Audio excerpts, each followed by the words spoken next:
Hey everyone, it's Michael Cohen and I'm back again. This time, you gotta check out the clip by Donald Trump Jr. Blanche summed it up best.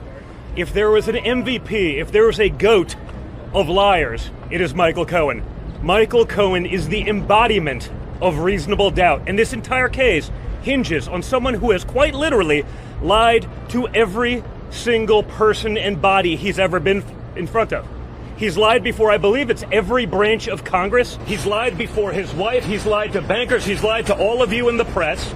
And he's actually lied to that very jury. And yet, he's the only person of relevance that this entire case hinges on. We understand that this is a political persecution.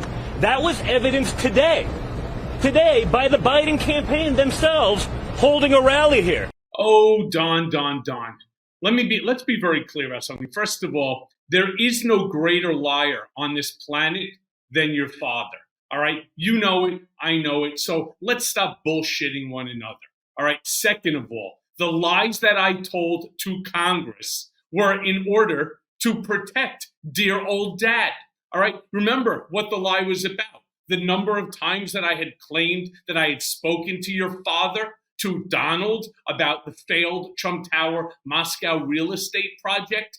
I said 3, though the real answer was 10, which was done at the direction of, and certainly for the benefit of, your dear old daddy. Now, it's funny because, how many times over the course of my tenure at the Trump Organization did you come to me in order to bail your ass out of trouble?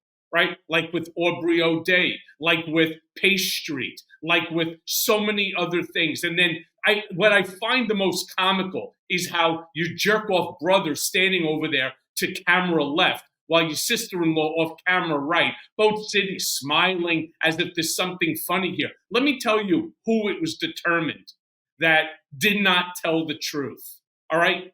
I tell you, it wasn't me, because 12 independent jurors came back in a whopping, let's say it together, dear old friend, a whopping 9 hours after 19 previous witnesses, 21 witnesses in total outside of myself, were reviewed by the 12 independent jurors who went ahead and made a determination of guilty on the 34 counts. Now, you could call me whatever you want. I get it. I know the playbook. In fact, jerk off, I'm the one who actually wrote it. You may remember that too, while you were sitting there banging a hole through your head while you were in some stupor. You may remember that too. In fact, let's go talk about some decisions, some recent decisions, and we'll call this one, let's call this the New York Attorney General, all right, civil fraud case. You know who told the truth? Page 43, Michael Cohen, Judge Engoron, his determination, Michael Cohen told the truth. That's how he finishes it off. Now, let's talk about some people who didn't. And I don't want to be misquoted here, so I'm actually going to read from it. Page 24. McConney testified, we're talking about Jeff McConney, that he never hid any information from Donald Bender. In fact, the paragraph before that, McConney's emails and contemporaneous notes indicate that Eric Trump, and you know who he is, right? That's your brother. And Donald Trump Jr., oh, you know who that is, right? When you look in the mirror, that Eric Trump and Donald Trump Jr. had final review of the SFC's Statement of Financial Condition, since I know you guys have problems with acronyms, after Donald Trump assumed the presidency of the United States. You remember that? Page 24. You know who didn't tell the truth? You guys. Let me go a little bit further here.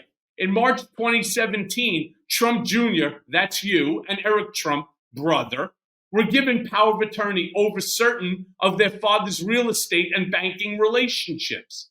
The power of attorney explicitly states, and here's the quote, "The authority granted hereunder is solely with respect to the execution and delivery of certifications and similar documentation, including without limitation compliance certificates in connection with existing financing in which Donald J. Trump is guarantor."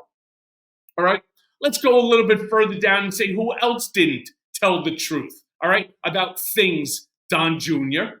On March 3rd of 2017, Alan Garten, chief legal officer for the Trump Organization, forwarded Trump Jr., that's you, an email from Forbes that, inter alia, questioned the claim size of Donald Trump's Trump Tower triplex and cited that property records indicated it was only 10,996 square feet. Trump Jr. acknowledged receiving the email. Yay, you acknowledged that. And he responded that same day with, insane amount of stuff there, end quote.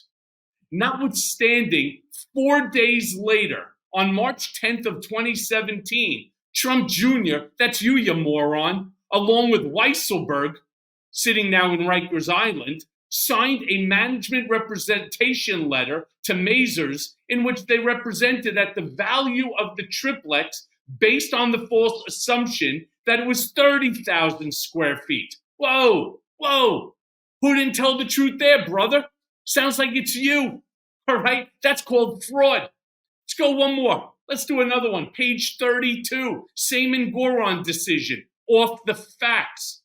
Eric Trump's credibility was severely damaged, that's your brother, when he repeatedly denied knowing that his father even compiled an SFC, Statement of Financial Condition, that valued his assets and showed his net worth until this case came into fruition. Moreover, emails indicate that contrary to Eric Trump's testimony, McConney relied on Eric Trump for the $161 million valuation of the undeveloped Seven Spring plot at Seven Springs from 2012 to 2014.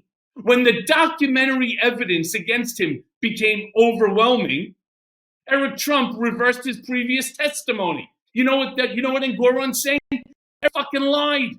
He lied. We can go on and on and on. There's pages and pages of documentation all showing. You wouldn't know the truth if it bit you in the ass. You want to call me the gloat? No, there is no greater gloat for anyone so long as your father is in the room. His looming presence is there. There is no greater gloat. And let's talk about who follows.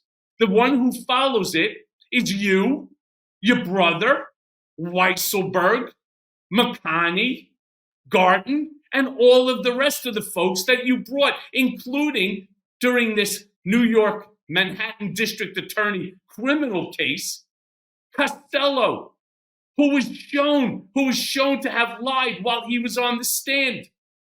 There's no question that I told the truth. In fact, anybody who questions my veracity on the stand either wasn't paying attention or refuses to acknowledge and does not comprehend that 12 independent jurors all made the determination that Michael Cohen told the truth. And that's how we are now confronted with 34 counts of guilt. So you know what, Don? Before you want to go there and try to toe the Trump line, to toe the line that your father wants you to. Remember what you used to say to me in confidence, what you used to say to me in private about how you would never be like this, that you would never want to follow in your father's footsteps. In fact, my friend, you're not just following it, you're copycatting it to a T. You, your brother, your sister, your brother-in-law, your sister-in-law, you're all towing the line the way that you said that you would never do before, I guess, financially you realize how lucrative this grift has become. So good luck to you, my friend. All right. I hope that you snap out of it before it's too late for you. Hey, everyone. First of all, thanks for watching. We're going to be posting daily episodes with reactions and talking about politics. We'll be talking about everything, in fact. So please like and subscribe. Join us on this journey.